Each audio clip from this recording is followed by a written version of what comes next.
Alright, what's going on everybody? Welcome back to another LEGO review. This one is quite a special one. I have been looking forward to doing this one for some time. We are looking at the Bad Batch Attack Shuttle, or more specifically the Marauder, which is awesome. The Bad Batch show has just recently wrapped up at the time of recording of this video. The entire season 1 is done. What a show. Absolutely loved it. And great to see LEGO actually tackling onto this series, and hopefully we'll get more of these in the future. I'm gonna say this right now, I want to see a Crosshair in his normal Bad Batch outfits instead of his Imperial armor. That would be great, as well as an Omega figure. Omega, not Omega. I gotta say it properly. Omega. But yes, yeah, to celebrate the show, figure out the show just recently ended. Let's do the set. Quite happy I finally got it. Pre-ordered it all the way back in July. And yeah, finally got it. So, pretty epic.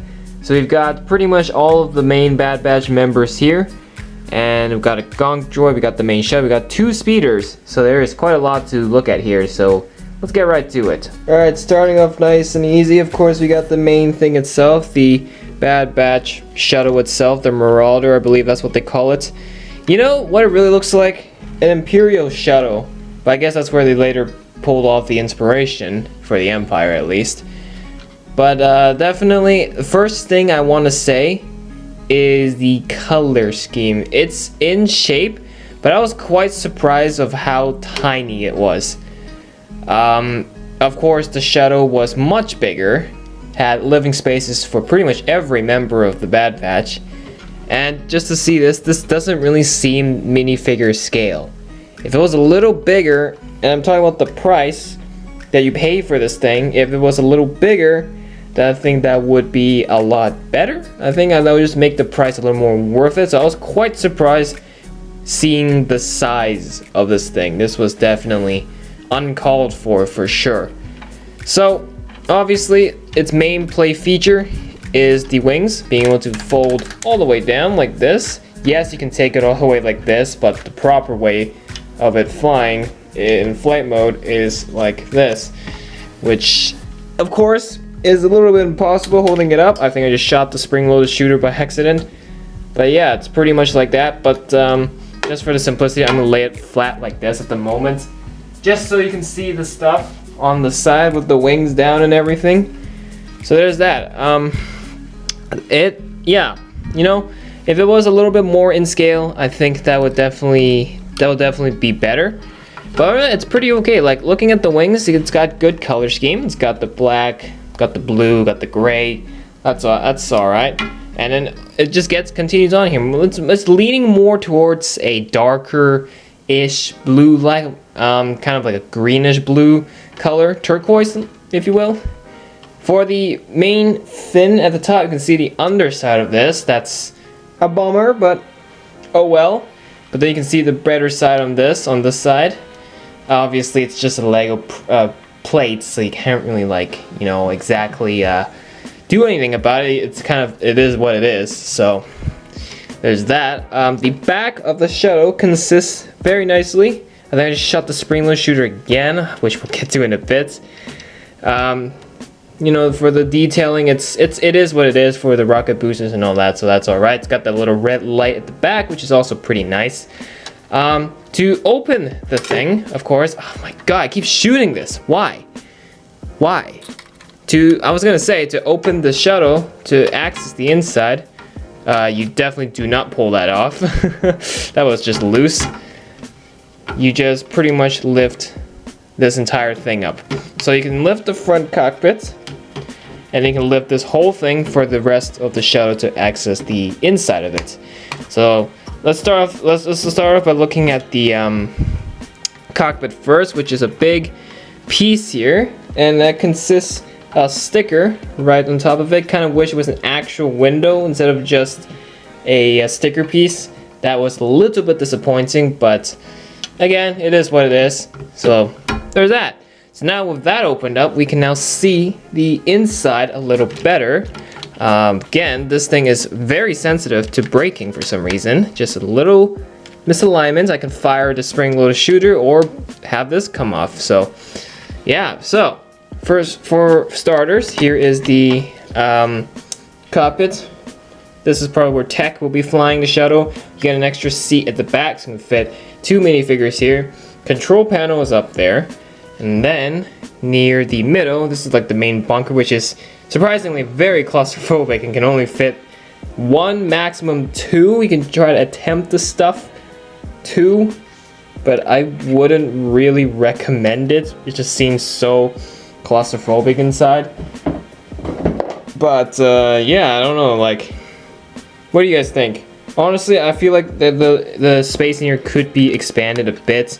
But then again, you also have the secret compartment which you can open up, which has supposed to have their weapons inside, but at the moment I have all their weapons attached onto them, so that's why. But that's where you're supposed to store their weapons.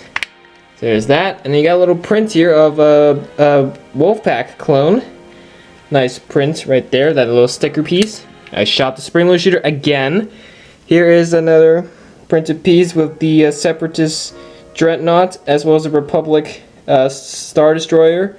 So these are some little Easter eggs, you know, the fact that the Bad Batch did, of course, fight for the Republic before they were no longer a thing. So there's that. So that's pretty much it, the inside of the shuttle, and that's pretty much it for the entire shuttle. Obviously, you've got that spring-loaded shooter, which I keep on misfiring. So I'm just gonna take him out. You got some guns at the front here, lights here, and then moving. Why does this keep breaking? I really don't understand why this keeps breaking. Like, it literally makes no sense. Like, this is so loose, but then the other side is so, like, tight. But anyways, at the, whoa, okay, that was not supposed to happen. Okay, at the bottom, this is where you get the spring-loaded shooters, but the position you have to hold the shuttle in just forces me to always accidentally misfire it, as you can see. But you're supposed to slip them down here. There you go. Because it's Star Wars, there needs to be a spring-loaded shooter somewhere. So, overall, the shuttle is a little bit lackluster, but it's not bad, you know? It could be better, but it's not bad. There were definitely flaws. A lot of people were complaining about the wings, as I've noticed, but personally, I don't really mind it, but I don't know. The shuttle could really use some improvements, I will say that. Without a doubt, it could really use some improvements, but it's okay, you know? It's okay.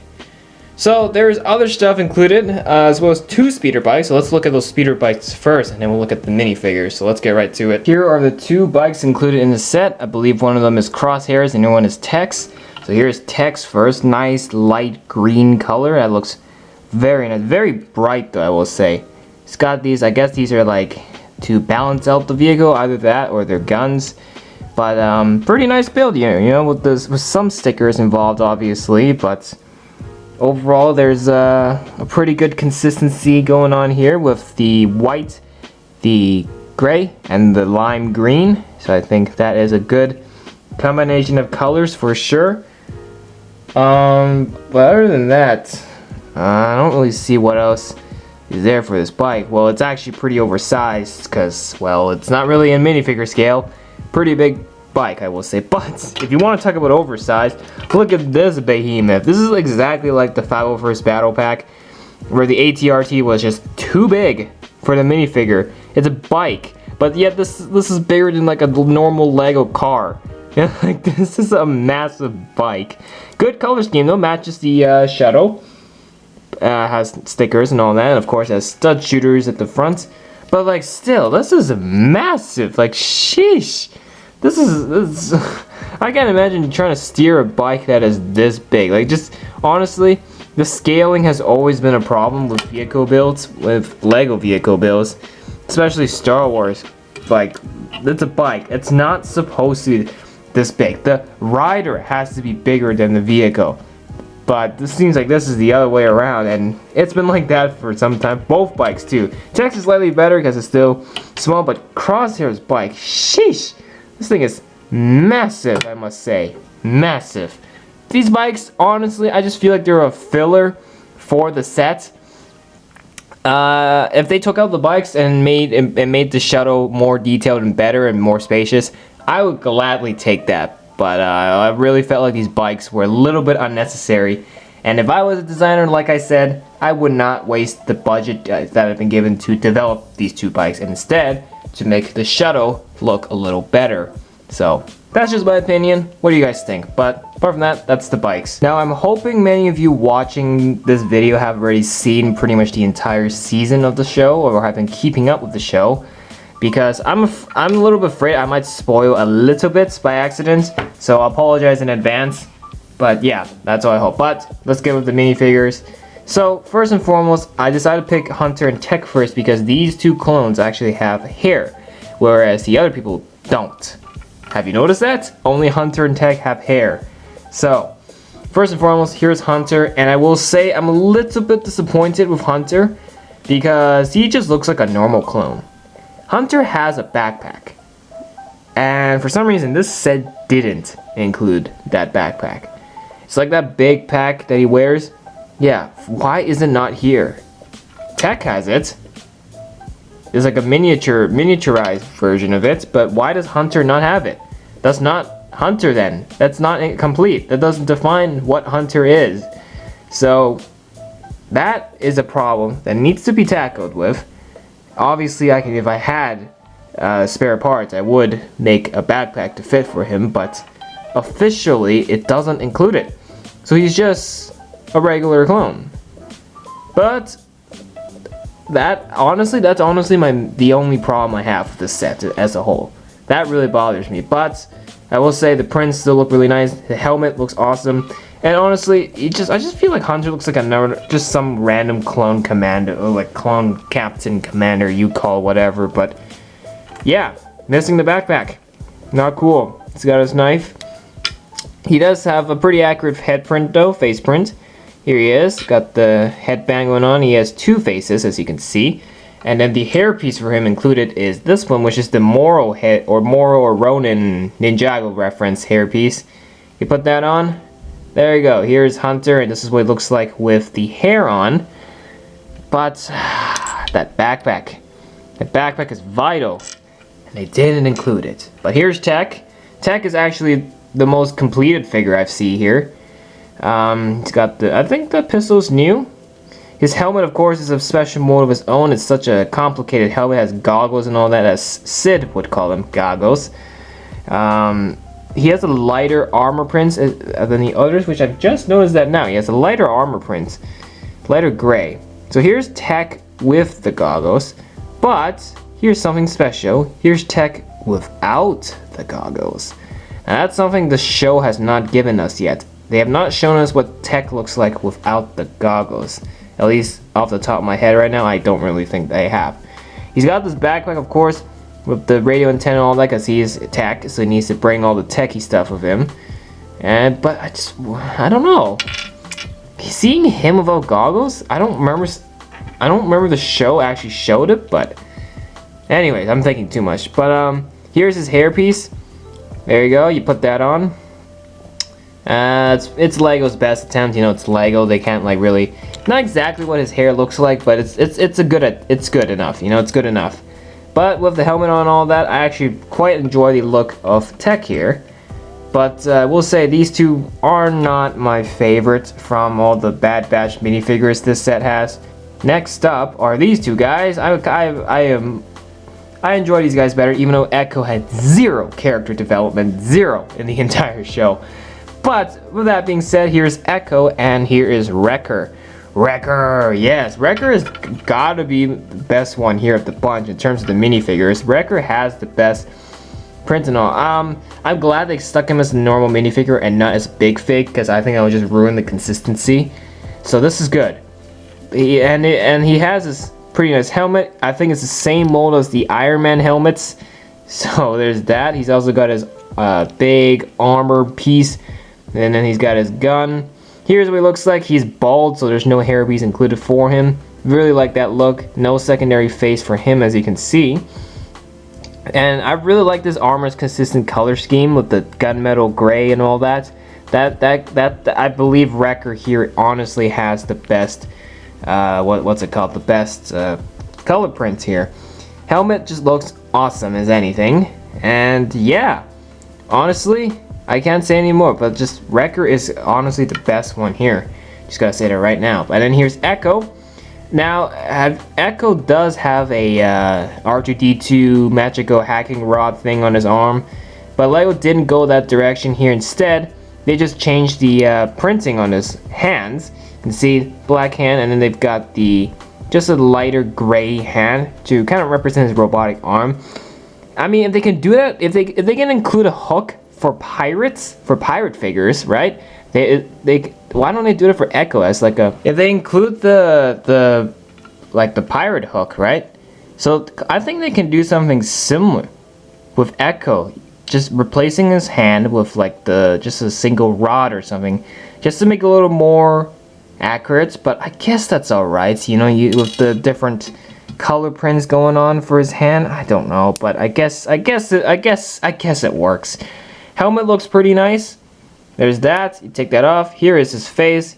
Oh my god, he does not look pleasant. Here's another variant. That is not his secondary face. That is the back of his head. So this is he's pretty much a one-faced character, one-faced minifigure. But yeah, Echo. Zero character development in the show, but it's great to see him as a minifigure form. And obviously Wrecker. Obviously my favorite. Last but definitely not least, we have Gonk droid and Crosshair.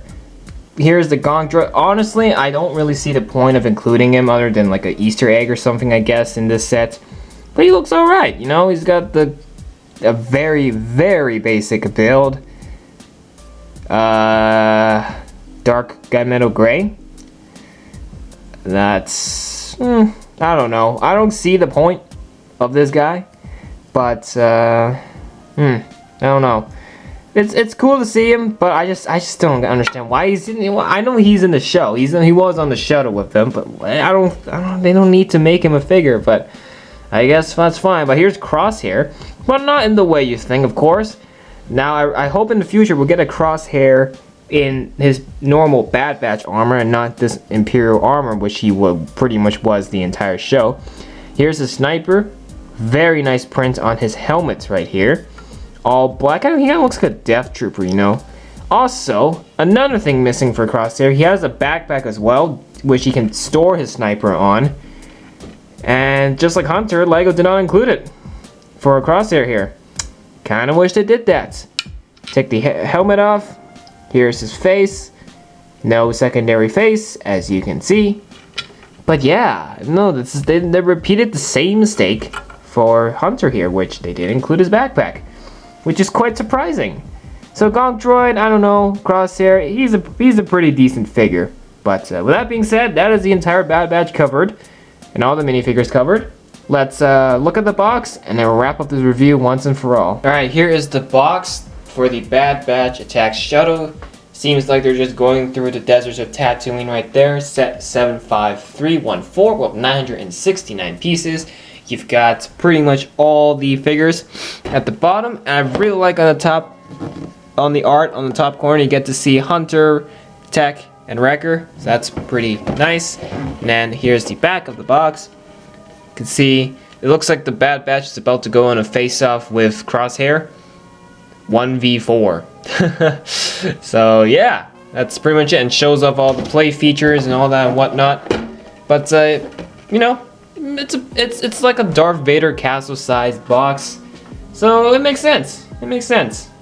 So yeah, that's the box. This set ain't so bad. A lot of people complain about the shuttle's wings not being functional, and I obviously saw that when we were looking through the model as a whole.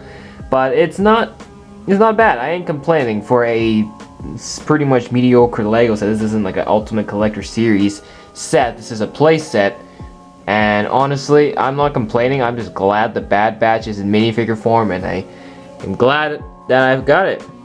Speeders seemed a bit unnecessary. It really felt like they were just fillers to up the price of the set or be within the assigned budget that was given to the set. And other than that, the minifigures were awesome. Gonk droid seemed a bit unnecessary. Kind of wish they had Omega instead. Wrecker was fine. Echo was fine. The only figure I really had a problem with was Hunter, because Hunter has that big backpack he wears and it's not included in this set, which is just a little bit unfortunate. So he kind of just looks like a regular clone. Doesn't look perfectly in character. But that's pretty much my main pet peeve. It ain't the wings on the Shuttle, it's the fact that Hunter isn't really accurate in this form, but you know what, it's alright. I would definitely give this set a good 8 out of 10 for sure. It has flaws, but it's still a pretty good set, you know. Not everything's perfect, so that's why I've accepted it the way it is. And for the price you pay, around $100, a little 110 I think, 120. Forgot what the exact price was. Of course, it's Star Wars. It's expected to be a little expensive. Yeah, this is what you get for the price you pay, but if it was a little bit more cheaper, or if the Shuttle was actually a bit bigger, then I think it'll make more sense in terms of the price. But yeah, and that's all I gotta say for the set. It's a pretty darn good set. I totally recommend you all to go get it. If you have the patience and want to make the Shuttle better, I would say go for it, because the Shuttle could use some improvements. But yeah, so that's it for this video. If you enjoyed, make sure to hit that like button and subscribe to the channel for more. That's it for this one. Thank you so much for watching, and we will see you all in the next video. Bye for now.